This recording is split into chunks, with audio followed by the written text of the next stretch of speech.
যেটা শীত প্রধান অঞ্চলে ব্যবহৃত হয় কি করতে? ফুল ফল শাকসবজি। সিয়াম আর তামিম দুজন একটু মিউট করো তো।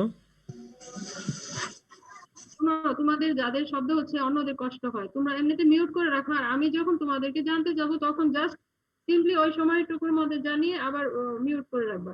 হ্যাঁ, আচ্ছা, থ্যাংক ইউ। তাহলে তোমরা যতটুকু জানো সেটি হলো এইটুকু জানতে যে green house is a house that is made up of glass or plastic, and this house is used in temperate region. That means এটা শীত প্রধান দেশে ইউজ হয় কি করতে? to grow fruits, vegetables and flowers. Clear? G ma'am. Okay, thank you. Then তাহলে দেখো আমরা এই ডেফিনেশনটা তোমাদেরকে এতক্ষণ যেটা বললাম যে আর্টিফিশিয়ালি, দ্যাট মিন্স ওই যে গ্রিন হাউসটা দেখলে সেটা যে artificially the green house is known as glass house or plastic house which is used in temperate regions to grow, to cultivate vegetables, flowers and fruits successfully. এবং এই green হাউসের যে roofs and walls of green house are made up of transparent glass or plastic, এটা গ্লাসেরও তৈরি হতে পারে, প্লাস্টিকও হতে পারে। আর ন্যাচারালি কি বলছে? Naturally earth surface with it's atmospheric envelope over it is considered as a big greenhouse. তাহলে এখন পর্যন্ত তোমরা জেনেছো যে গ্রিন হাউস দুই ধরনের আসলে, একটা আর্টিফিশিয়াল গ্রিন হাউস যেটা গ্লাস হাউস আর প্লাস্টিক হাউস বলে তোমরা জানো, আরেকটি হলো যে আমরা যে আর্থ সারফেসে থাকছি এবং আমাদেরকে এনভেলপ করে অ্যাটমসফিয়ারের যে পার্টটুকু আছে এইটাকে আমরা বলছি গ্রিন হাউস।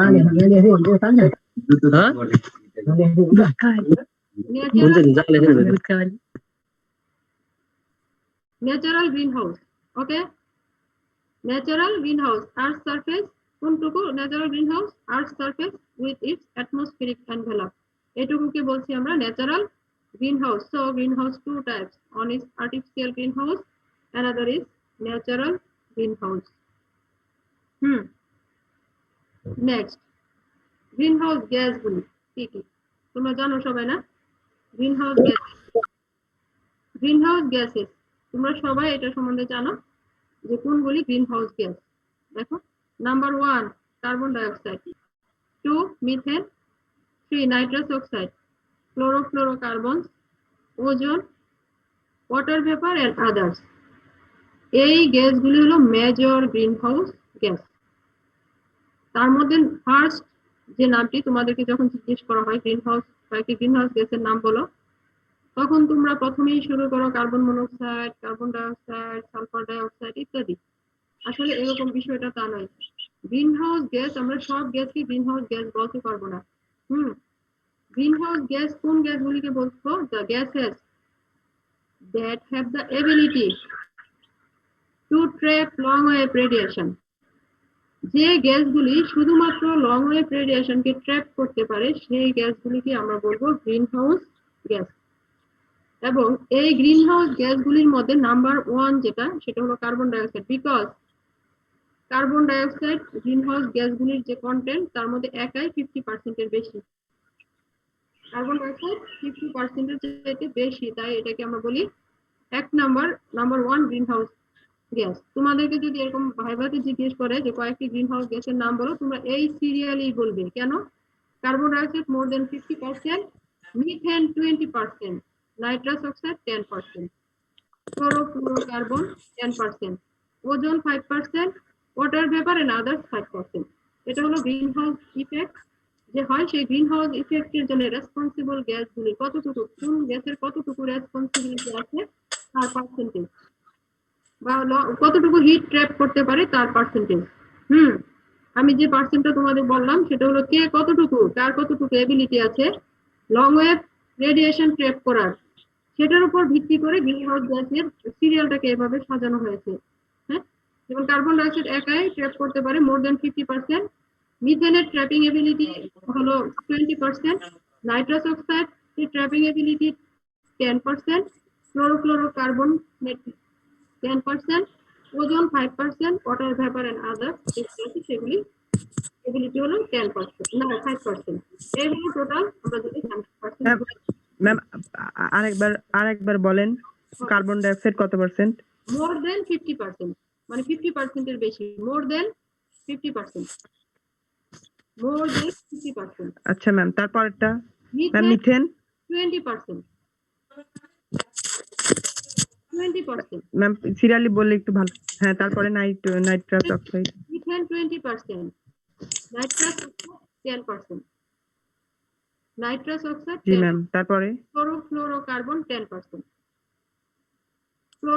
ফ্লোরোকার্বন 10%, জি ম্যাম, ওজন 5%, আর ওয়াটার ভেপার ওজন 5%। ওয়াট%? ম্যাম ওয়াটার ভেপার শুনতে পাইনি। আরো আছে, সেগুলির নাম আমি দেইনি, ওইগুলি খুবই মাইনর, সেটাও এই টোটালটা মিলে 5%।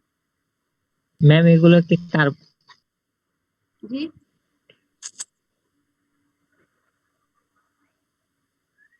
কি জিজ্ঞেস করতে চেয়েছো, জানতে চেয়েছো, বলো।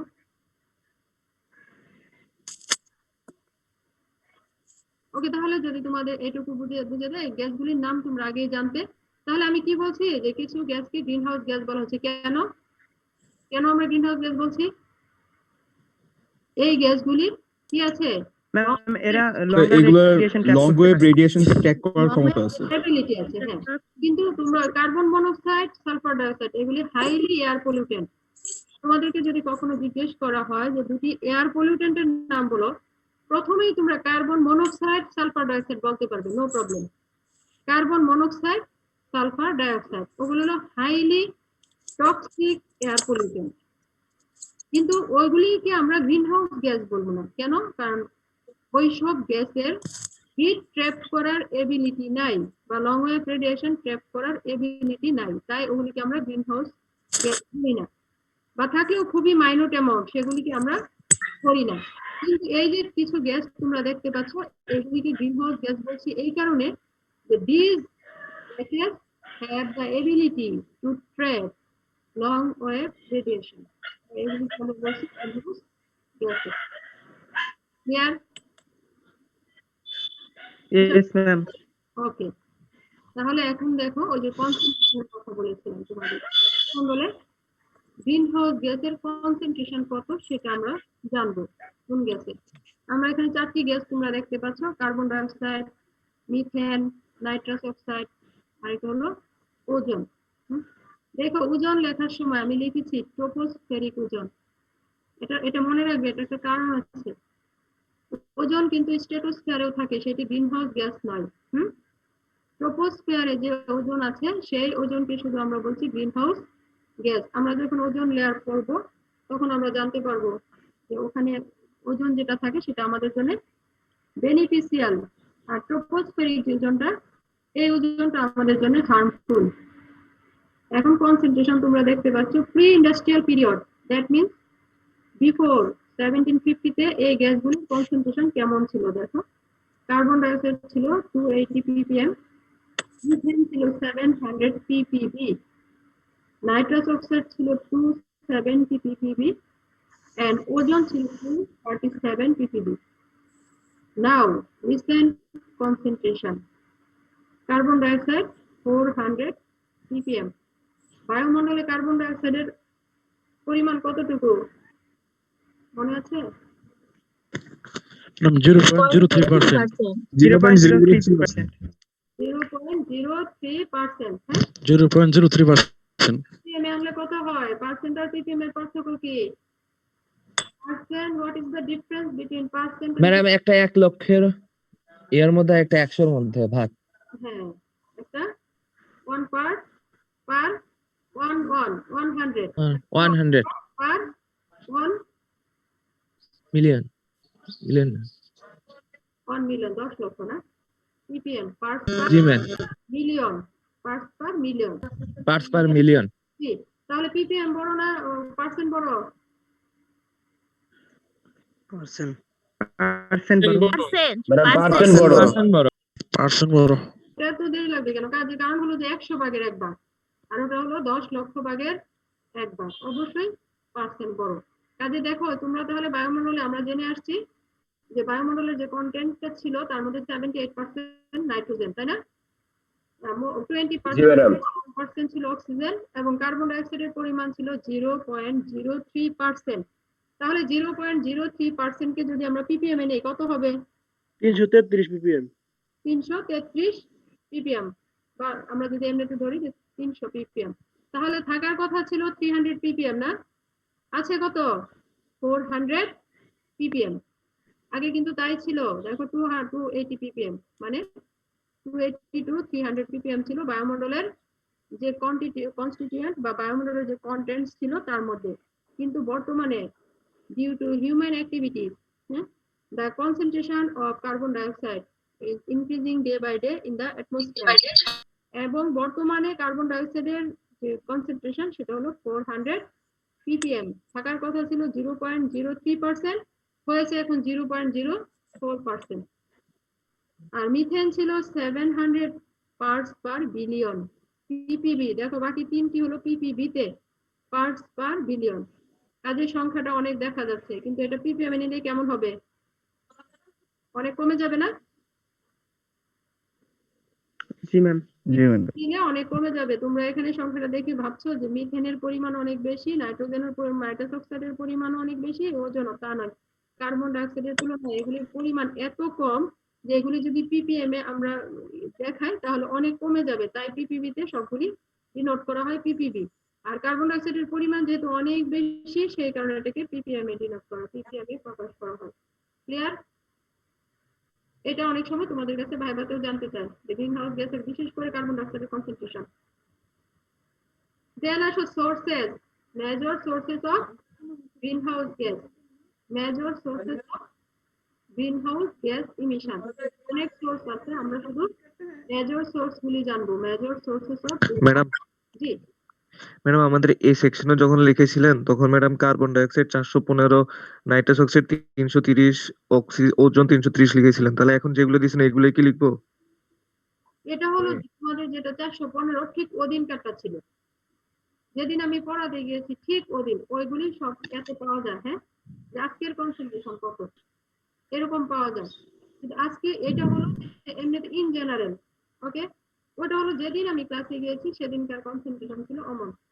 আমরা যদি 2020 এর এভারেজটা দেখতে চাই তাহলে এই বছর শেষে আমাদেরকে আবার একটা এভারেজ পাবো। ম্যাম এটা কি আপডেট করছেন এটা, মানে এই যে পার্সেন্টেজটা?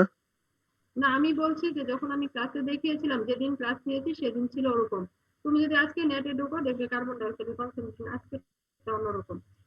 ম্যাম অ্যাকচুয়ালি আপনি যে আমাদের শীটটা দিয়েছিলেন ওখানে লেখা হলো কার্বন ডাইঅক্সাইড 415 ppm, ওটা জিজ্ঞেস করতেছে যে শীটে যেটা লেখা আছে ওটা লিখবো নাকি আপনি আজকে যেটা দিতেছেন ওটা লিখবো? আমি সেটা তোমাদেরকে শীটটা আমি দিতে বলেছি, কারণ ওই যে শীটটা আমি তখন রিসেন্ট ওটা দিয়ে তৈরি করেছিলাম সেই ফাইলটা আমার কাছে এখন নেই। এটা হলো ইন জেনারেল রিসেন্ট কনসেন্ট্রেশন, আমি বলতে পারছি না 2020 নয়। কথা বুঝতে পারছো? ওই ফাইলটা আজকে আমাকে তোমরা সাপ্লাই করবে, তোমরা আরো অনেক কিছু নিউ দেখবে যেটা তোমাদের ফাইলে ছিল না। ক্লিয়ার? Okay ma'am. জি ম্যাম। তারপর নেক্সট দেখো মেজর সোর্স গুলি এখান থেকে আমরা দেখতে পাচ্ছি। দেখো কিছু সোর্স যেমন ডিফরেস্টেশন একটা সোর্স, ট্রান্সপোর্ট একটা সোর্স, তারপর হলো এরোসল বা স্প্রে যা আছে সেগুলো একটা সোর্স, তারপর হলো ইন্ডাস্ট্রি একটা সোর্স, ইন্ডাস্ট্রিতে যে ফসিল ফুয়েল ইউজ হয় সেটা একটা সোর্স। এটা জাস্ট তোমাদের একটা মানে পিক্টোরিয়াল ভিউ দেখালাম। এখন যদি আমরা আসি দেখো এটাতে, হ্যাঁ, যে কত percent annual greenhouse gas emission by sector, কোন সেক্টর থেকে কেমন গ্রিনহাউস গ্যাস ইমিশন হয়।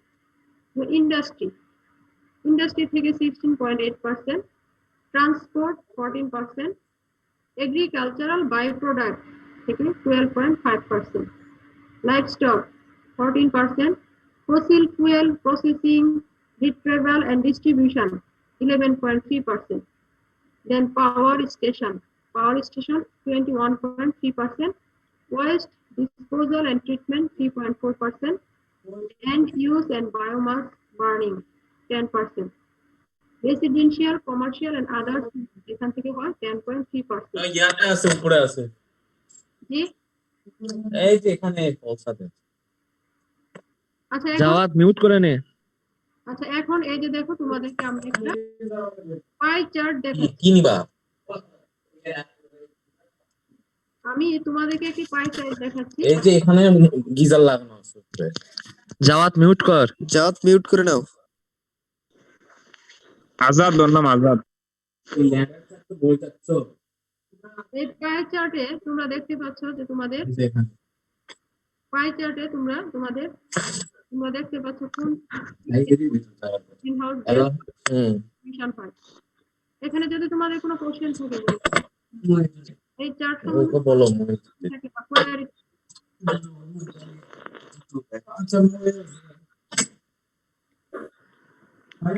সব এগুলি টাইটেল বুঝতে পেরেছো? হ্যাঁ, এগুলি আছে সেকশনগুলি। পার্সেন্ট গুলো কি মনে রাখতে হবে? পার্সেন্ট গুলি যদি তুমি আমরা মনে রাখতে না চাও তাহলে সোর্স গুলি শুধু দিলেই হবে। আমি পরে দেখাচ্ছি। ম্যাম এইখানে নিচে তো লাইভ স্টক 14% এফএও আর ম্যাম ফসিল ফুয়েল এটার 11.3 ম্যাম এটা হচ্ছে কোন দাগের মধ্যে আছে এটা একটু বুঝতে পারতেছি না। এই দাগের এখানে একটু হয়েছে, এখানে কিন্তু দাগ আলাদা করে তুমি দেখা যাচ্ছে না। পাই চার্টটা একরকম দেখবা, কিন্তু এখানকার এই যে পার্সেন্ট গুলি দেওয়া এগুলো হলো মেইন পার্সেন্ট। হ্যাঁ, আচ্ছা এগ্রিকালচার এবং লাইভ স্টক এগুলি সব একসঙ্গে দেখানো হয়ে গেছে। এগ্রিকালচার লাইভ স্টক সব একসাথে দেখানো হয়ে গেছে।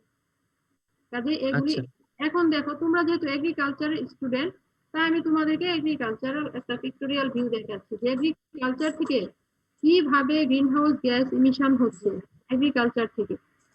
ফার্স্ট দেখো বায়োমাস, একটু আগে আমরা বললাম বায়োমাস। What is biomass? একজন বলো দেখি বায়োমাস কি?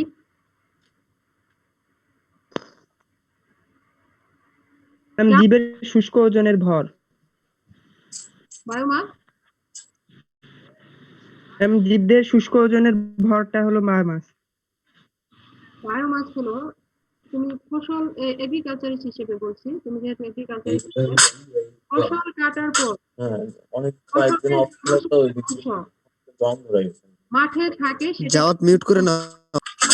শুধু তাই নয়, এই যে তোমরা গাছপালা দেখতে পাচ্ছ এগুলি থেকে নিচার পরে, হ্যাঁ, এই যে সবগুলি যে প্ল্যান্ট আবার একটু বলেন শুনতে পাইনি। বায়োমাসটা হলো প্ল্যান্ট ডেব্রিস। ফসল কাটার পর ফসলের কিছু অবশিষ্ট অংশ দেখবে জমিতে পড়ে থাকে, দেখেছো কখনো, খেয়াল করেছো? সেগুলিকে আমরা বলছি বায়োমাস। এই চার্টে লেখা আছে বায়োমাস বার্নিং, কোথাও আছে আমরা পড়েছি না এই বায়োমাস বার্নিং।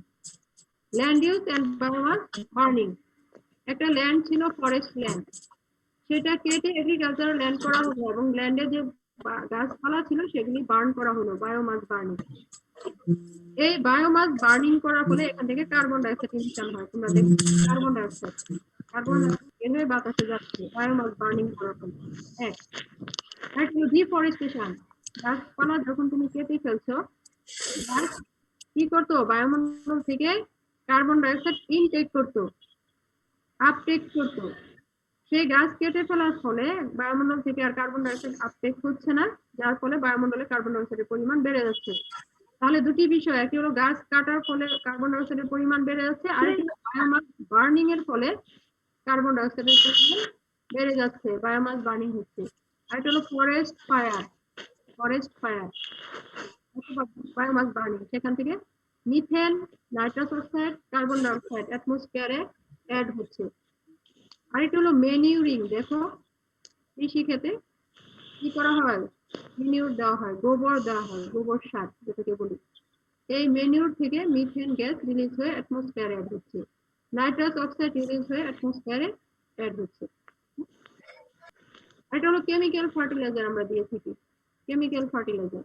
এই কেমিক্যাল ফার্টিলাইজার দেওয়ার ফলে এখান থেকে কার্বন ডাইঅক্সাইড তো মাটিতে সয়েল রেসপিরেশন হচ্ছে, সয়েল রেসপিরেশনের ফলে সয়েলে যে মাইক্রো অর্গানিজম আছে সেগুলি রেসপিরেশন হয়, সেখান থেকে কার্বন ডাইঅক্সাইড রিলিজ হয়ে অ্যাটমসফিয়ারে যায়। আর এটি হলো ওয়েটল্যান্ড রাইস কাল্টিভেশন। ওয়েটল্যান্ডে যখন রাইস কাল্টিভেশন করা হয় সেখান থেকে মিথেন রিলিজ হয়ে অ্যাটমসফিয়ারে যায়। এই হলো এগ্রিকালচারাল সোর্সগুলো। এখানে আরেকটি বিষয় দেখানো হয়নি, সেটা হলো mechanisation. For example irrigation water অথবা ট্রাক্টর যখন চলে, ইরিগেশন ওয়াটার এবং ট্রাক্টর চালানোর জন্য, ইরিগেশন ওয়াটার উঠানোর জন্য ফুয়েল ব্যবহৃত হয়। ফুয়েল সেটাকে বলে ফসিল ফুয়েল। সেই ফলেও কি হয়, কার্বন ডাইঅক্সাইড রিলিজ হয়। এই হলো তোমাদের এগ্রিকালচারাল সোর্স। যদি অনেক সময় তোমরা এখন না, শুধু ভবিষ্যতে অনেকেই জিজ্ঞেস করবে, হ্যাঁ, যে এগ্রিকালচারে পড়েছো, এগ্রিকালচার থেকে কোন কোন গ্রিনহাউস গ্যাস রিলিজ হয় এবং সোর্স গুলি কি কি। তাহলে দেখো আমরা দেখতে পেলাম একটি হলো বায়োমাস বার্নিং, আর একটি হলো মেমোরি, সয়েল রেসপিরেশন, তারপরে ওয়েটল্যান্ড রাইস কাল্টিভেশন, লাইভস্টক থেকে ডাইরেক্ট মিথেন রিলিজ হয়, এবং আরেকটা হলো মেকানাইজেশন, যেটা সেটা হলো ট্রাক্টর ইউজ করা হয় এবং ইরিগেশন ওয়াটার ইউজ করা হয়। সেখানে ফসিল ফুয়েল, পেট্রোল বা ডিজেল ইউজ হয়। সে পেট্রোল বা ডিজেল পোড়ানোর সময় গ্রিনহাউস গ্যাস রিলিজ হয়। এটা হলো এগ্রিকালচার থেকে রিলিজ হয়। যে ম্যাডাম সয়েল রেসপিরেশন কি? সয়েলে যে মাইক্রো অর্গানিজম গুলি থাকে, সয়েলে কি থাকে, অর্গানিজম থাকে, প্রত্যেকটা অর্গানিজম রেসপিরেশন হয়, রেসপিরেশনের ফলে কার্বন ডাইঅক্সাইড রিলিজ হয়। এটা তোমরা দেখলে সোর্স, এগ্রিকালচার গুলো সোর্স, কিন্তু অন্য কথায় কি, এগ্রিকালচার আসলে সোর্সের চাইতে ইনটেক করে বেশি, রিলিজ করার চাইতে আপটেক বেশি করে। ম্যাডাম লিটার বিষয়টা কি? কোনটা? লিটার LITTER লিটার হলো এই যে গাছের পাতা জমা হয়, গাছের পাতা পড়ছে, হ্যাঁ, এগুলিকে বলা হয় লিটার। এই যে তোমরা এটা দেখতে, গাছের পাতা, মরা ডালপালা, এগুলি গাছের নিচে যে বিষয়গুলি পড়ে থাকে সেগুলিকে বলা হয়। তার মানে ম্যাম আর কি ক্রপ রেসিডিউস। ক্রপ রেসিডিউস, যেটা ক্রপ রেসিডিউস না, এটা এই লিটার বলা হচ্ছে কি, এটা কিন্তু মৃত, দেখো পড়ে গেছে, হ্যাঁ, পড়ে আছে, মরা পাতা, তারপর মরা ডালপালা, এগুলিকে বলছে লিটার। আর বায়ো মিনস লিভ, বায়োমাস মানে কি, গাছের অংশটুকু কেটে নিয়ে যে অংশটুকু মাটিতে থাকে এখনো সে লিভিং, বায়োমাস মানে লিভ। আর লিটার কিন্তু মরা পাতা, মরা ডালপালা, এগুলি যা আছে সেগুলিকে আমরা বলছি লিটার। ক্লিয়ার? এখন এতক্ষণ তোমরা দেখলে যে এগ্রিকালচার কোন জায়গা থেকে কেমন গ্রিনহাউস গ্যাস রিলিজ হয়, কিন্তু আমি তোমাদেরকে বলছি যে এগ্রিকালচারে ইমিশনের চাইতে, রিলিজের চাইতে আপটেকের পরিমাণ বেশি। কেন? যাই বলো, সেটা প্রতিনিয়ত কার্বন ডাইঅক্সাইড আপটেক করছে। এই জন্য এগ্রিকালচার, যে ধান ক্ষেত বলো, যে রাইস ফিল্ড, এই রাইস ফিল্ডকে বলা হয় সিঙ্ক, সোর্স না, সিঙ্ক, SINK, সিঙ্ক, মানে এটা আপটেক করে, রিলিজের চাইতে আপটেক বেশি করে। আর তোমরা এটুকু জানো যে এগ্রিকালচারাল ফিল্ড আমাদের কার্বন ডাইঅক্সাইড বাতাসে, বায়ুমণ্ডলে কার্বন ডাইঅক্সাইডের পরিমাণ কমাতে সাহায্য করে। এগ্রিকালচারাল ফিল্ড বায়ুমণ্ডলে কার্বন ডাইঅক্সাইডের পরিমাণ কমাতে সাহায্য করে। ওকে, দেন মাটির মধ্যে পতিত অবস্থায় থাকা সেগুলো হচ্ছে তোমাদের যে টেবিলটা, এটা হলো দেখো সোর্স। এতক্ষণ আমরা যেগুলি করলাম, তোমাদেরকে পিক্টোরিয়াল ভিউ যেগুলি দেখালাম, পরীক্ষা আসলে তোমাদের পিক্টোরিয়াল ভিউ দেওয়ার দরকার নেই, হয়তো এরকম ভাবে দিলেই হবে যে কার্বন ডাইঅক্সাইড সোর্স। আমি হয়তো প্রশ্ন হতে পারে যে কয়েকটি গ্রিনহাউস গ্যাসের নাম বলো এবং তাদের সোর্স গুলি বলো, লিখো। তখন এরকম যে কার্বন ডাইঅক্সাইড সোর্স, এখানে দেখো 3টা সোর্স আছে, 4টা সোর্স আছে। একটা burning fossil fuel, fossil fuel গুলি কি কি, coal, natural gas, oil, etcetera. Biomass burning, what is biomass, তোমরা একটু আগে দেখেছো। Land use change, that mean deforestation. এই কটা হলো কার্বন ডাইঅক্সাইডের মেজর সোর্স। আমি আবারও বলছি মেজর সোর্স, আরো অনেক সোর্স আছে, কিন্তু আমি বলছি তোমাদের এগুলো হলো মেজর সোর্স। তাহলে burning fossil fuel, biomass burning, land use change, that mean deforestation, এই 3টা হলো কার্বন ডাইঅক্সাইডের সোর্স। আর মিথেনের সোর্স কি, wetland rice cultivation, livestock production, fossil fuel production, distribution, use, anaerobic decomposition of organic waste, ওই যে ল্যান্ডফিল ওয়েস্ট যেখানে ফেলা হয়, সেই ওয়েস্ট পচে সেখান থেকে মিথেন বের হয়। তাহলে কি মেইন সোর্স 4টি, wetland rice cultivation, livestock production, fossil fuel production, distribution and use, আর এটি হলো anaerobic decomposition of organic waste। এই 4টি হলো মিথেনের সোর্স। দেন নাইট্রাস অক্সাইড, কি source, biomass burning, fossil fuel combustion, মানে ফসিল ফুয়েল যেগুলো আমরা ফসিল ফুয়েলের নাম আগে দিয়ে রেখেছি ওগুলি। আর হলো ড্রাই ল্যান্ড ফার্টিলাইজেশন, ড্রাই ল্যান্ডে যখন ইউরিয়া জাতীয় ফার্টিলাইজার প্রয়োগ করা হয়, নাইট্রোজেনাস ফার্টিলাইজার যেগুলি আছে ইউরিয়া, ডাইঅ্যামোনিয়াম, এগুলি যখন ড্রাই ল্যান্ডে দেওয়া হয় তখন সেখান থেকে নাইট্রাস অক্সাইড রিলিজ হয়। দেন ওজন আসলে এটা তৈরি হয় generate from chemical reaction between nitrogen oxide, nitrogen NOx, and volatile organic compound in the presence of sunlight. এই সানলাইটের উপস্থিতিতে নক্স এবং ভোলাটাইল অর্গানিক কম্পাউন্ডের মধ্যে বিক্রিয়া হয়ে ওজন তৈরি হয়। আর ক্লোরোফ্লোরোকার্বন তোমরা নিজেরাই জানো, air conditioner, refrigeration, foam, aerosol and solvent. তাহলে এই গ্রিনহাউস গ্যাস এর কতগুলো, আর এগুলো হলো তাদের সোর্স, কোথা থেকে গ্রিনহাউস গ্যাসগুলি রিলিজ হয়, মেজর সোর্স। আরো অনেক সোর্স আছে, আমরা কয়েকটির নাম শুধু জানলাম। এই তোমাদের সোর্স গুলি শেষ হলো। এখন হচ্ছে greenhouse effect. Greenhouse effect, what is greenhouse effect? দেখো এখানে লেখা আছে, the greenhouse effect is a naturally occurring process. That means এটা আমরা নিজেরা করি না, ন্যাচারালি এমনিতেই হচ্ছে। Greenhouse effect is a naturally occurring process by which thermal radiation emitted from the Earth's surface is absorbed by atmospheric greenhouse gas and orbiting our atmosphere, that means troposphere. আমরা আগেই জেনেছি যে ট্রোপোস্ফিয়ারে যে গ্রিনহাউস গ্যাসগুলি থাকে সেগুলি কি করে, লং ওয়েভ রেডিয়েশন যেটা আর্থ সারফেস থেকে ইমিটেড হয় সেটাকে ধরে রাখে, ট্র্যাপ করার ফলে লং অ্যাটমসফিয়ারটা ওয়ার্মিং হচ্ছে। এইটাকে আমরা বলছি গ্রিনহাউস ইফেক্ট।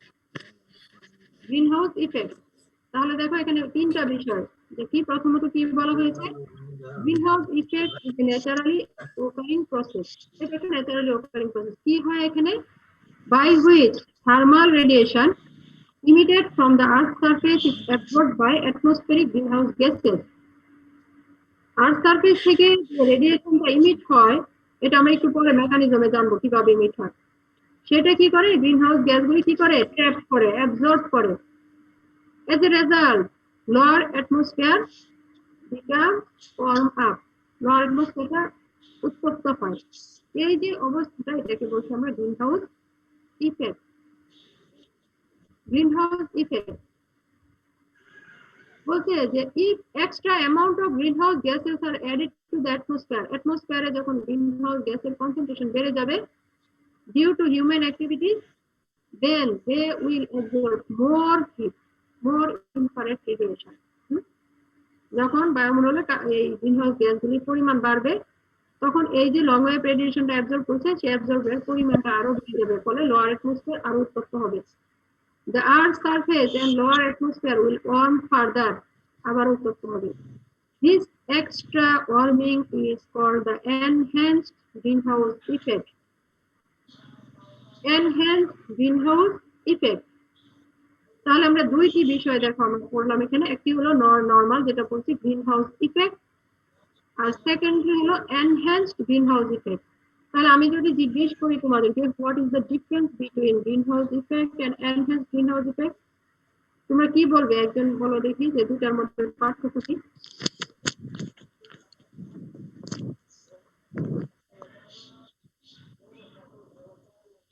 একজন বলো দেখি যে এই যে এনহ্যান্সড গ্রিনহাউস ইফেক্ট বলছি আর একটা হলো গ্রিনহাউস ইফেক্ট বলছি, এই দুটোর মধ্যে পার্থক্য কি?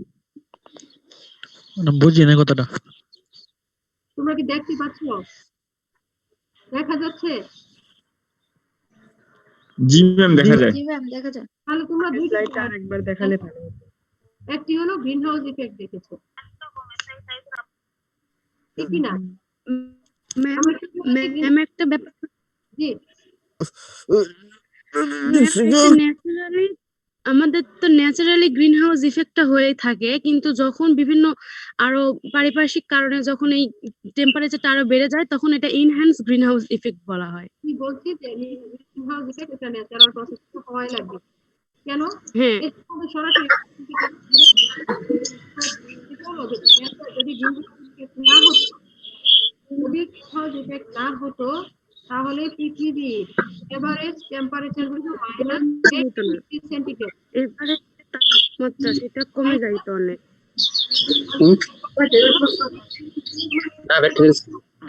রাসেল ভাই তোমার মিউট করো তো। আমার কথাটা শুনো, তারপর কিছু বলো। শোনা যাচ্ছে না। ম্যাম আপনার কথা শোনা যায়নি ম্যাম, আরেকবার বলেন। এখন কি শোনা যাচ্ছে? জি ম্যাম এখন শোনা যাচ্ছে, এর আগে নয়েজ আসতেছিল অন্য একজনের। আচ্ছা, তোমরা সবাই একটু মিউট করে রাখো, তারপর যখন কথা বলতে হবে তখন তোমরা অন করে নিও। আমি বলছি যে গ্রিনহাউস ইফেক্ট একটা ন্যাচারাল ফেনোমেনন, এবং এই ন্যাচারাল ফেনোমেনন আমাদের জন্য খুবই দরকার। কেন? যদি গ্রিনহাউস ইফেক্ট না হতো তাহলে কি হতো? কে সে আমি তো বুঝতে পারছি না। আবু বকর সিদ্দিক মিউট করে নাও।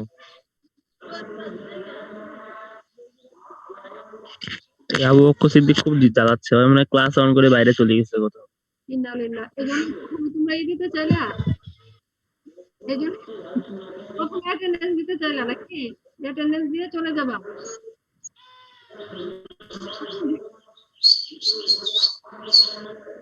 হ্যাঁ, এখন আসো, বলছি যে গ্রিনহাউস মিউট করে দেন। হলো একটা ন্যাচারাল প্রসেস। ম্যাম আবু বকরকে আপনি মিউট করে দেন, এটা আপনি করতে পারবেন। কথাগুলো বোঝা যাচ্ছে, সবাইকে মিউট করে দেন। মিউট করতে চাচ্ছি তখন অপশনটা পাচ্ছি না, আমি একটু পরে ম্যাম এখন বলেন ম্যাম, এখন বোঝা যাচ্ছে বলুন।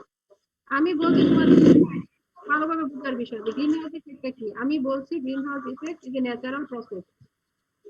এই ন্যাচারাল প্রসেসের মাধ্যমে বায়ুমণ্ডলে যে গ্রিনহাউস গ্যাসগুলি আছে তারা কি করে লং ওয়েভ রেডিয়েশনটাকে অ্যাবজর্ব করে এবং লোয়ার অ্যাটমসফিয়ার দ্যাট ইজ ট্রোপোস্ফিয়ারকে ওয়ার্ম আপ করে, যার ফলে এই ট্রোপোস্ফিয়ারটা আমাদের জন্য হসপিটেবল, আমরা এখানে সুন্দরভাবে থাকতে পারছি। আর এই ন্যাচারাল গ্রিনহাউস ইফেক্ট যদি না হতো তাহলে বায়ুমণ্ডলের টেম্পারেচার হতো -18 ডিগ্রি সেন্টিগ্রেড, -18 ডিগ্রি সেন্টিগ্রেড হতো। তাহলে এই হিউম্যান বিং এর জন্য অথবা অন্যান্য লিভিং অর্গানিজমের জন্য টেম্পারেচারটা আনসুইটেবল হতো। কিন্তু এই গ্রিনহাউস ইফেক্ট হওয়ার কারণে, যেটা ন্যাচারাল গ্রিনহাউস, যেটা ন্যাচারালি হয়, এটা হওয়ার কারণে আমাদের বায়ুমণ্ডলের টেম্পারেচারটা একটা সুন্দর কন্ডিশনে, এভারেজ টেম্পারেচার 15 ডিগ্রি সেন্টিগ্রেড আছে, যার ফলে আমরা এখানে সুন্দরভাবে বসবাস করতে পারছি। কিন্তু ডিউ টু হিউম্যান অ্যাক্টিভিটিস বায়ুমণ্ডলে গ্রিনহাউস গ্যাসের কনসেন্ট্রেশন অনেক বেড়ে যাচ্ছে দিন দিন। The concentration of greenhouse gases are increasing day by day into the atmosphere. As a result, the heat trap more এর ফলে কি হচ্ছে? They will absorb more heat. যার ফলে কি হচ্ছে? Lower atmosphere will warm further. এই যে বেশি পরিমাণে গ্যাসের কনসেন্ট্রেশন বেশি হওয়ার কারণে, বেশি পরিমাণ যে তাপমাত্রা হিট হচ্ছে, ট্র্যাপ হচ্ছে, এই যে অবস্থা, এটাকে বলছি আমরা এনহ্যান্সড গ্রিনহাউস ইফেক্ট। তাহলে একটি হলো ন্যাচারাল গ্রিনহাউস ইফেক্ট, আরেকটি হলো এনহ্যান্সড গ্রিনহাউস ইফেক্ট। বায়ুমণ্ডলে গ্রিনহাউস গ্যাস যে পরিমাণ থাকার কথা ছিল ততটুকু থাকলে যে গ্রিনহাউস ইফেক্টটা হতো সেটা আমাদের জন্য বেনিফিশিয়াল, সেইটাকে বলছি আমরা ন্যাচারাল গ্রিনহাউস ইফেক্ট। আর due to human activities the concentration of greenhouse gases are increasing day by day into the atmosphere. As a result, these gases trap more heat and Earth's surface and lower atmosphere will warm up more and more. এই phenomena, এটাকে বলছি এই extra warming, যে extra ওয়ার্মিংটা হচ্ছে এটাকে বলছি আমরা enhanced greenhouse effect. Clear? Yes ma'am. এই পর্যন্ত তো বুঝতে পেরেছি? হ্যাঁ, ইয়েস ম্যাম। ওকে, তাহলে এখন আরেকটি পোর্শন আছে, একটি হলো মেকানিজম অফ গ্রিনহাউস ইফেক্ট। কি আজকে পড়বে নাকি আগামী দিন পড়বে? ম্যাম আজকে থাক, আগামী দিন ম্যাম। তাহলে আজকে আমরা যে পোর্শনটুকু পড়েছি, একজন বলো দেখি আমরা কি কি জেনেছি। রাকিব, আমি রাকিবের নাম লিখে দিচ্ছি। কি কি পড়েছি?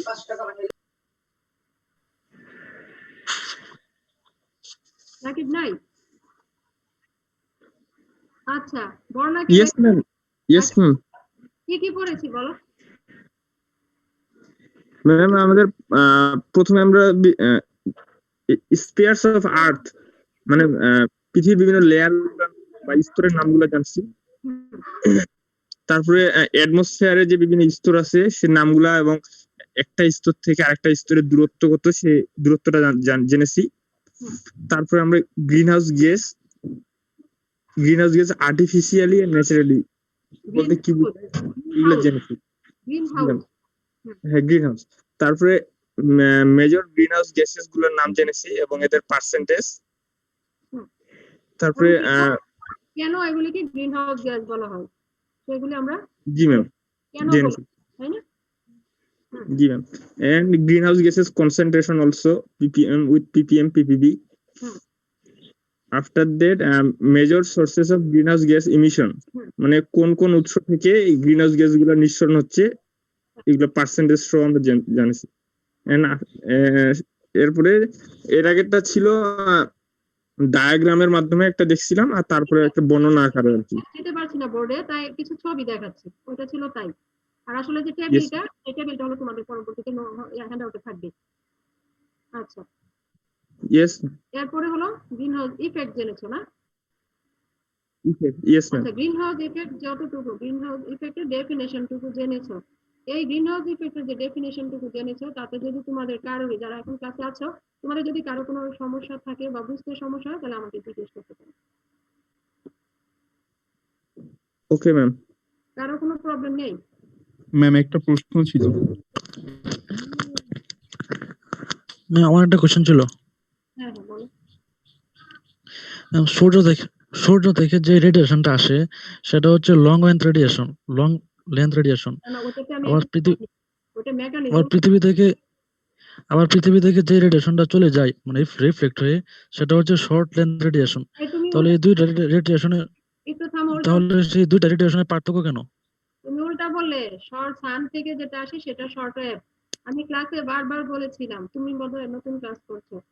সান থেকে যেটা আসে সেটা শর্ট ওয়েভ, আর যেটা যায় সেটা লং ওয়েভ। আমি মেকানিজম পড়াবার সময় এটা আমি বলবো। হ্যাঁ, দেখো তোমাদের সামনে একটা পিকচারিয়াল ভিউ আছে। হ্যাঁ, এটা হলো মেকানিজম, এটা হলো আর্টিফিশিয়াল গ্রিনহাউসের মেকানিজম, আর এটা হলো ন্যাচারাল গ্রিনহাউসের মেকানিজম। এটা আমি ডিটেইলস পড়াতে হবে, সময় লাগবে, এখানে আজকে শুরু করলে শেষ করতে পারবো না। তাই ওটা যে আছে আমি পরে তোমাকে জানাবো, কিন্তু এটা হলো সান থেকে মনে রাখবে শর্ট ওয়েভ রেডিয়েশন, আর আর্থ থেকে লং ওয়েভ রেডিয়েশন। আর কারো কোনো কোশ্চেন আছে কিনা দেখো, বুঝতে তো ম্যাডাম ম্যাম একটা প্রশ্ন ছিল, ওই green house gas emission from agriculture, ওইখানে যে ম্যাম যেই কজগুলো বলছিলেন তার মধ্যে একটা ছিল হচ্ছে সয়েল রেসপিরেশন। ম্যাম এইখানে সয়েল রেসপিরেশন যেটা হয়েছে এটা তো ম্যাম মানে এগ্রিকালচারের আওতায় না আসলেও তো সয়েল রেসপিরেশন হয়, সেক্ষেত্রে এগ্রিকালচারের দোষটা কই? না, দোষটা না, আমি বলি এগ্রিকালচারাল ল্যান্ডে যে মাইক্রো অর্গানিজম এটা অনেক বেশি পরিমাণে থাকে, তাহলে সেটা পাবে না। কিন্তু তেমন এগ্রিকালচারাল সয়েলে মাইক্রো অর্গানিজমের পরিমাণ খুব বেশি থাকে। এগ্রিকালচারাল যে সয়েলে মাইক্রো অর্গানিজমের পরিমাণ বেশি থাকে সেই সয়েল বেশি ফার্টাইল হয়। বিশেষ করে দেখবা তোমরা জানবে মাইক্রো অর্গানিজম সাথে আরো অনেক কিছু আছে, যেমন তোমরা আর্থ ওয়ার্মের নাম শুনেছো না? জি ওটা কিন্তু আর্টিফিশিয়াল আমরা আর্থ ওয়ার্ম মানে ম্যাম নরমাল ল্যান্ড থেকে এগ্রিকালচারাল ল্যান্ডে রেসপিরেশনটা বেশি হয় এটাই বেশি, কারণ সেখানে আমাদের কৃষি কাজ করা হয়, জমিটা জি থাকে। বুঝতে পারছি না। যদিও কিন্তু তোমাদের কতটুকু শব্দ, তবে এটা কৃষির একটা তরকারির ঝোল দাও। আচ্ছা, এখন তাহলে আর কোনো কারো কোনো ইয়া নাই? ম্যাডাম